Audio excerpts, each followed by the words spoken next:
Hey everyone, and welcome to This Explainer. Today, we're diving into a genuinely hilarious and honestly super heartwarming story about two city wives, Akanksha and Anamika. Let's just say their luxurious summer vacation plans went completely off the rails. It's this fascinating look at what happens when fast-paced, high-tech modern life collides head-on with traditional village living. We are going to track their whole journey, right from their extreme, practically panicked culture shock, all the way to a profound rediscovery of health, family, and inner peace. It's a great ride, so let's get into it. Okay, so to really understand this clash, picture this scene. Akanksha and Anamika were proudly showing off their fancy new vacuum cleaners, just celebrating how City Tech made their chores a quick 5-minute breeze. Along comes their neighbor, Vimla. She'd just gotten back from her village and brought them this generous bag of farm-fresh vegetables and jaggery. Well, the wives politely but very firmly rejected it. They actually cited hygiene concerns about, quote, dirty village hands, saying they much preferred their spotless, mall-bought veggies and medical store honey. But Vimla? She wasn't having it. She quickly delivered a major reality check, reminding them that the very foundation of their urban lives, literally the food they eat, originates in those exact same village fields. It was a pretty stark warning not to look down on the roots that sustain them. And the contrast between what these wives wanted for their summer and what they actually got, it literally couldn't be sharper. See, they were dreaming of this luxurious trip to Goa. Think beachside reels, swimming in the ocean, the whole shebang. They absolutely loved their air-conditioned kitchens and fast induction stoves. But reality hit. A Goa trip was going to cost over 100,000 rupees, and their husbands just couldn't swing that budget. So the plan drastically shifted. The husbands decided, hey, it's time to visit our ancestral village of Saharanpur. For the wives, hearing about a place with dirt roads, intense heat, chimney smoke, and massive joint families, well, it sounded like an absolute nightmare. And the actual physical journey there was jarring right from the get-go. After a few hours on a train, the family arrived at the tiny Saharanpur station. And guess what? They had to take a traditional bullock cart to the house. While the husbands and the kids were totally thrilled, just soaking in all that childhood nostalgia, Akanksha and Anamika were downright miserable. They immediately started complaining about the unpaved, wildly bumpy roads, genuinely fearing the ride was going to turn their bones to dust. They just kept marveling, and not in a good way, at how the rest of the country had progressed while these village roads were completely left behind in the dust. Then they finally arrive and bam, hit with a tidal wave of culture shock. They were instantly greeted by this massive joint family. And the grandmother-in-law, Mamata, she didn't hold back. She immediately threw a sarcastic taunt their way, joking that if she had died, they probably only would have bothered showing up for her funeral feast. Ouch, right?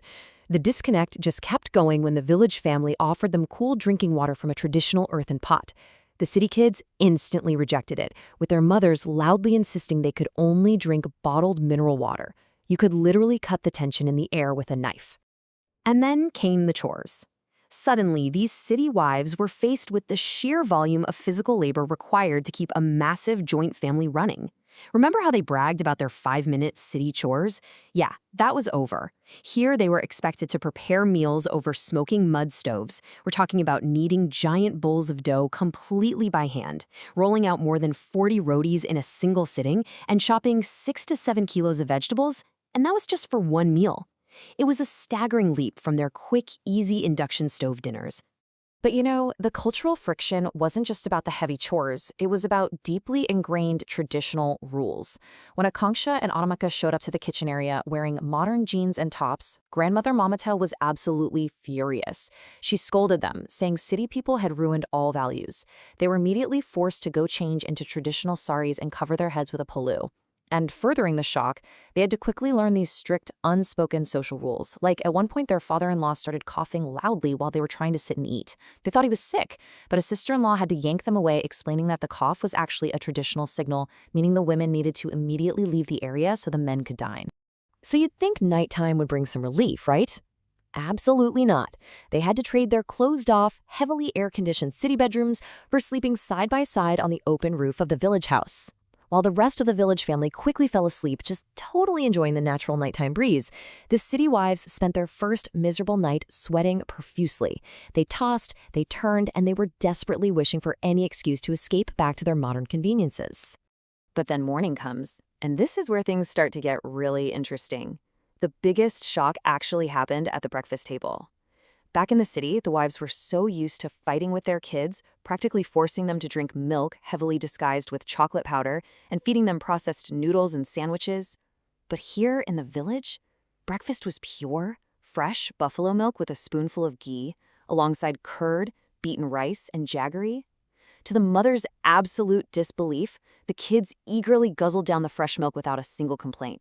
It just goes to show that fresh, unadulterated food really does carry its own unbeatable appeal. Still, despite being totally immersed in this new world, old habits die hard. Adamika stubbornly insisted on wearing her high heels while walking out to carry water to the men working in the fields. I mean, you can guess what happened next, right? On that muddy, uneven farm trail, it was a recipe for disaster. She twisted her ankle and spilled the water. But this literal stumble led to a figurative pause. Forced to sit down and rest under a massive, shady tree, they finally felt the cool, natural breeze dry their sweat. In that incredibly quiet moment, far away from the honking traffic of the city, they experienced their very first genuine sense of peace. And their mindset truly began to shift when they witnessed the village bandara, a traditional community feast. In the city, dining often meant a pretty isolated buffet system where everyone essentially just fends for themselves. But here, the entire family worked together, cooking massive vats of food specifically for the less fortunate in the village. Everyone sat together on mats, and the family personally served them. The wives were deeply, deeply moved by this profound unity and selflessness. It made them realize that their busy city lives severely lacked this kind of deep community care. After that, slowly but surely, all that initial frustration just melted into absolute joy. First, they finally abandoned their fears and actually joined the family for a swim in the ice-cold, completely natural river. Quite a stark contrast to taking a bath with ice cubes back in their city tubs. Next, they replaced their chemical-filled sodas with fresh, traditional summer drinks. We're talking tangy panna, which is this amazing raw mango drink, and sattu, a super cooling roasted grain beverage. Finally, they found themselves literally swinging from a giant banyan tree, laughing freely and reliving those carefree childhood memories they thought the city hustle had totally erased.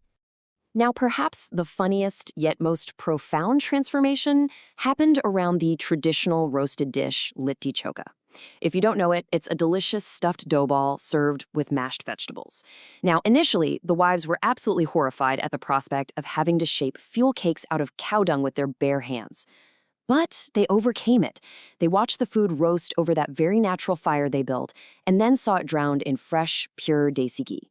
When they finally took a bite, they were completely blown away by the incredible, unique flavor, instantly forgetting all of their earlier disgust. So get this. Despite their absolute worst expectations about the harsh sun ruining their skin and the manual labor breaking their backs, the reality was entirely different.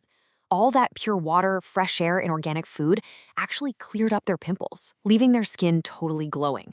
The physical labor acted as a natural workout. They felt fitter than any city gym session ever made them feel.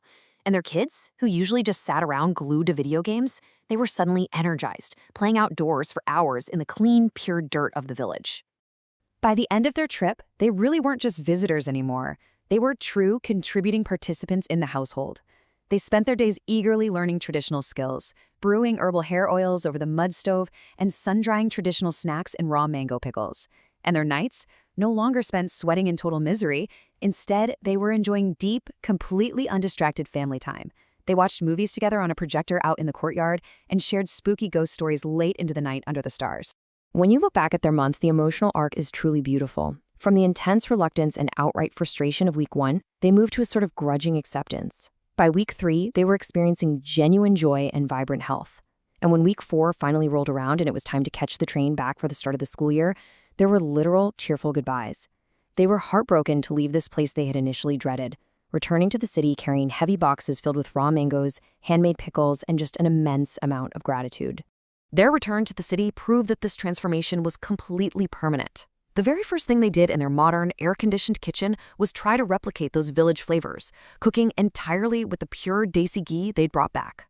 They even marched straight over to their neighbor, Vimla, apologizing for their past ignorance and thanking her for the wake-up call. But more importantly, they didn't just reminisce about the trip, they immediately started planning their next journey back to the farm for the upcoming school holidays. The journey of Akanksha and Anamika brilliantly illustrates something absolutely crucial. While modern conveniences offer a lot of comfort, they often disconnect us from the natural rhythms of life that keep us truly healthy and grounded. So I want to leave you with this question to reflect on. Amidst the hustle, the air conditioning, and the endless modern conveniences of the city, have you forgotten the healing magic of your own roots? Thank you so much for joining me on this explainer, and I really hope it sparks a bit of curiosity about your own connection to tradition, community, and the things that truly matter.